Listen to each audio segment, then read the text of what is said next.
Today in the news, it looks like the 1660 Ti is official, Microsoft wants your opinion, and the Madbox has a controller. What's up guys, I'm Snows, and this is your boot sequence.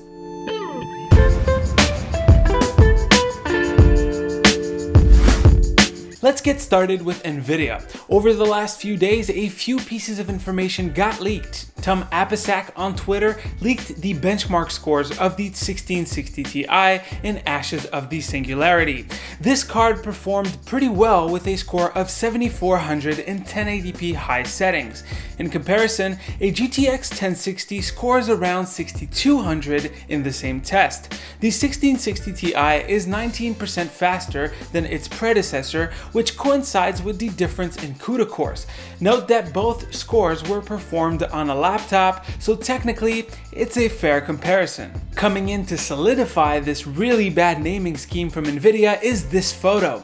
Apparently, this was taken during a board partner meeting for this new generation of GTX Turing cards. Looking at the screen behind the spokesperson for the event, it looks like Nvidia pulled an Apple one more thing, revealing the card, and it looks like it will keep the current reference design of the 2060. While the performance boost of this card is nothing extreme for a replacement coming 2 years later, I just hope that Nvidia prices it right. If we look at the RX 590 in the same test, we get a score of 5000, which makes the 1660 Ti around 25% faster. The one thing that could close this gap is if we had the same CPU, since the 590 benchmark that we have here was made using a 6-core Ryzen 5 2600X. Since the 590 has an MSRP of $280, and we know that Nvidia isn't shy about their pricing, I think we could expect this card to fall in the 300 and up range. Moving on, Microsoft wants your ideas to improve your Windows 10 gaming experience. They're focusing on 3 suggestions, but you can go and add whatever you want, or vote on the idea that others have submitted. Let's go through the suggestions and I'll give my answers to them. 1. What do you want Windows to do or to stop doing while you're playing a game?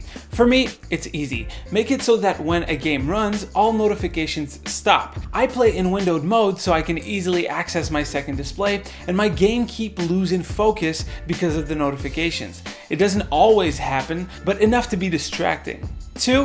What can Windows do to optimize your gaming experience? The only thing that would optimize my gaming experience would be to allow my PC to be streamed by my Xbox. I mean, we can already do the opposite, so why not? And 3. What other gaming features would you like to see?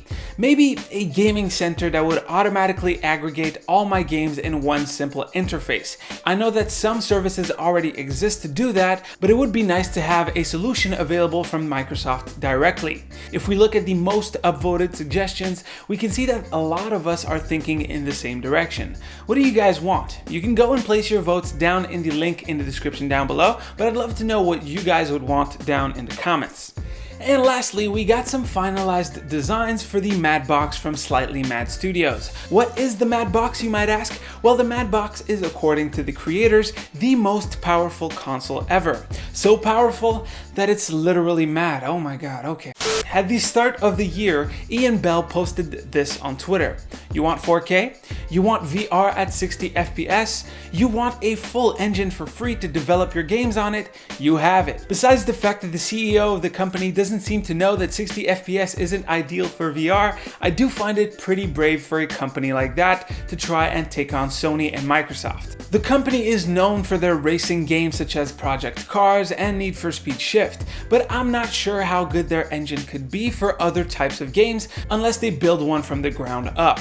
Anyways, the console just got its concept controllers and it looks like just that, a concept. I don't think that controllers with displays like this is feasible unless you want to spend $300 on a controller. The company does want to drive home that this will be a console and not a PC. Although it probably will run Windows between you and me. I mean, come on. Anyways, that is pretty much it for the news, guys. Hopefully you've enjoyed. Don't forget to hit that like button on your way to the comment section to discuss today's topics. As usual, you can click right here to see the latest video and right here to subscribe to the channel. It would be greatly appreciated. Stay frosty and I'll see you guys on the next one. Woo!